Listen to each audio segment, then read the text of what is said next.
Hey there, everybody. I'm Jack. This is Raw Tropical Living. Thanks for joining me today. I hope you're all doing well out there. Hope you've all had a very good week as we approach the end of the week, the weekend. No complaints here in South Alabama. I'm just happy to be out of that brutal summer that we had. Good Lord, it was terrible, terrible. The weather's been really nice lately, and we got some cold coming this weekend. Um, Anyhow, today I want to talk about my best advice for a raw vegan lifestyle, raw food diet. Guys, if you're not already subscribed to the channel, I'd really appreciate it if you'd go down and hit that subscribe button and come back and check out some more of my videos. Yeah, we're heading into winter now. I do miss the watermelon juice, but a bright spot. Our little curb market in town has reopened under new ownership, and I went there yesterday and they had oranges. So it looks like I'll be able to get my orange juice for the winter, which I am very, very excited about. I'm going to start off with something I've said probably 1,000 times in my video, and I just keep trying to pound that message. Focus on health and not on the raw part of it. And this isn't to discourage people. Before I even get started today, I'm not discouraging anybody from doing raw. I'm never discouraging anybody from doing fully raw. I've just seen this unhealthy attitude, thought process of people over the 7+ years I've been doing this, and I've been around people doing this, of just like raw is everything, and they take shortcuts and they don't necessarily do things that are the best for their health, all in just to stay raw. Like raw is that holy grail. So take that with a grain of salt. Not knocking the raw aspect of it, but don't make bad health choices just so you can say, yeah, I'm fully raw. In the beginning, read about this lifestyle, learn about this lifestyle via reading. YouTube is okay. I'm not telling you not to watch YouTube, but make YouTube a supplement. I don't want that to be your main mode of information, and that might seem a little ironic since I do a channel, but I've never tried to tell you, you should do this, you should do that. I present a lot of different possibilities, and I just like to point people in direction of information and let them decide for themselves. I'm not fighting for your soul. I've got no stake in this. I could care less how raw or how unraw that you are. But read. This whole guru worship on YouTube, if that's the only place, or if that's your main source of getting this raw lifestyle, you're most likely missing out on a lot of things. And when I say read, I want to read credible sources. I'm not, once again, nothing wrong with the YouTube people either. There's a lot of really smart people out there on YouTube, but credible sources really go a long way. So that's why I always refer people to, even though it's not raw, any of Caldwell Esselstyn's stuff, because he's got a good philosophy of the plant-based, salt, oil, and sugar-free. And once again, read these people. Don't ask me, like people, every time I mention oil, well, why shouldn't I eat oil? Well, I can't give you near as good an explanation. Go to people like Dr. Caldwell Esselstyn. Go to people like the next guy I'm about to mention, Dr. Michael Greger. But Caldwell Esselstyn, one of his main books, which even if you don't have heart disease, it just gets to the heart of the whole matter, is Reversing and Preventing Heart Disease. The next one that is an excellent book, even though it doesn't talk anything about raw, is How Not to Die by Dr. Michael Greger. Both of these just give a really good overview of the healing power of this plant-based diet. Actually, it's the healing power of getting out of our own way. It's basically what we're moving from our diet that is helping our bodies to heal, helping our bodies to get healthier. So these are just two good standards that I recommend, and there's a bunch of others. I'm not going to turn this into a recommendation and have a whole book reading list.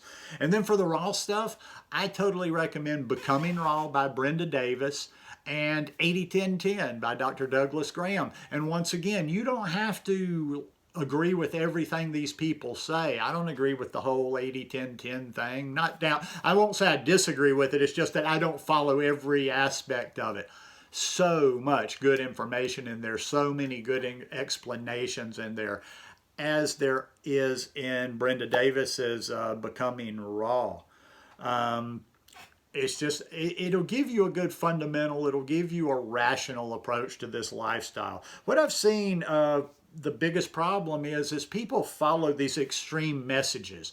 They follow these extreme messages and they'll get in their little Facebook groups and they'll preach it and they're really trying to believe it.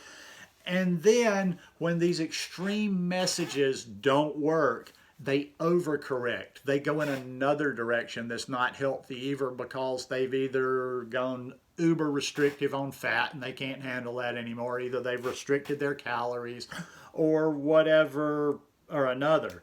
And they preach these extreme versions and then they can't do it. Think about it.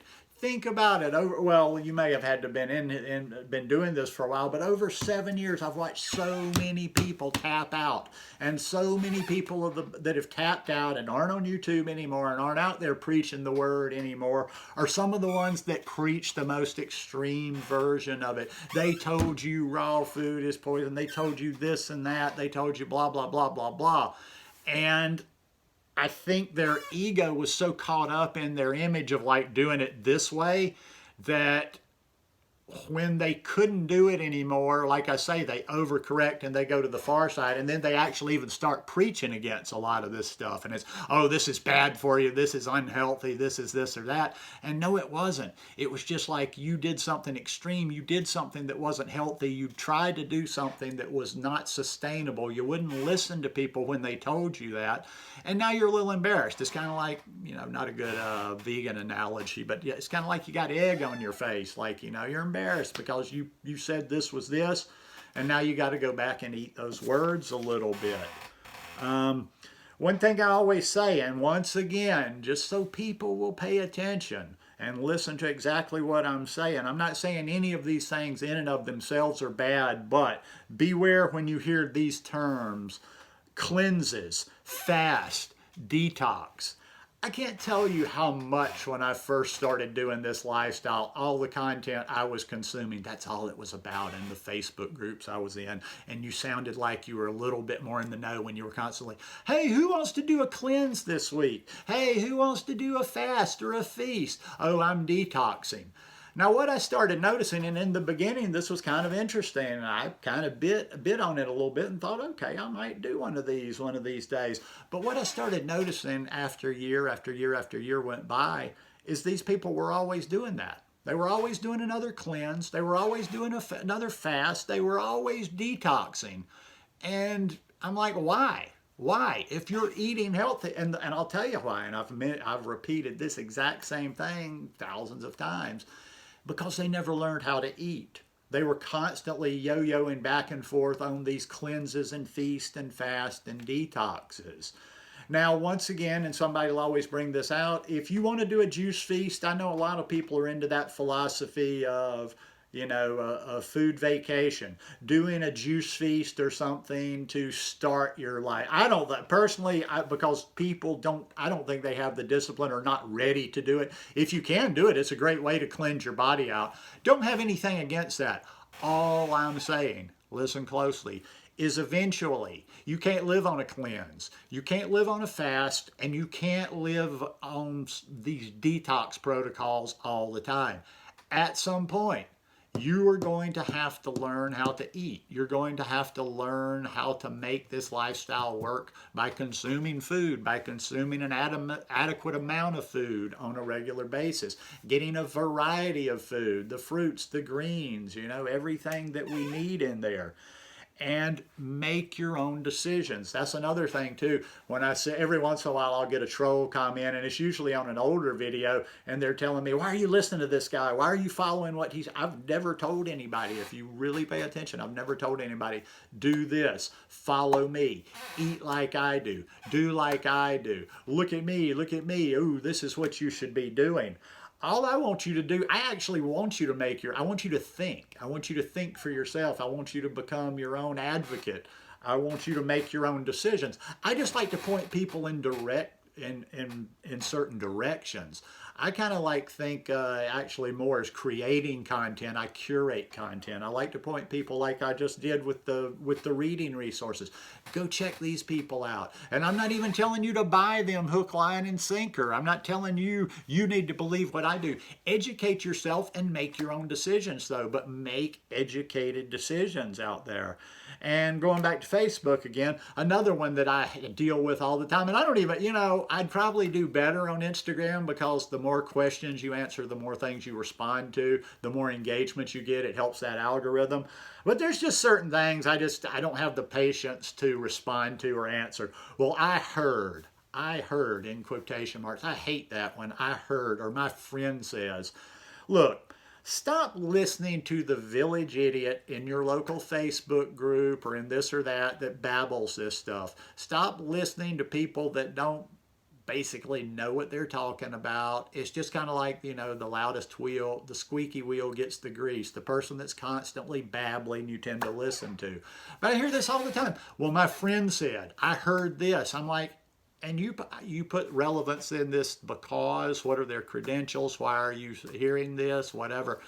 Do your own research. That's where I'm going to finish right there.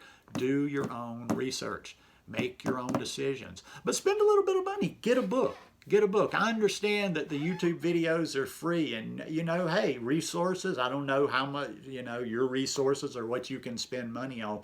But I'm pretty sure if you're trying to dabble in this raw food lifestyle, people are like, oh, it's expensive. Well, I'm guessing you can afford at least a couple of ebooks.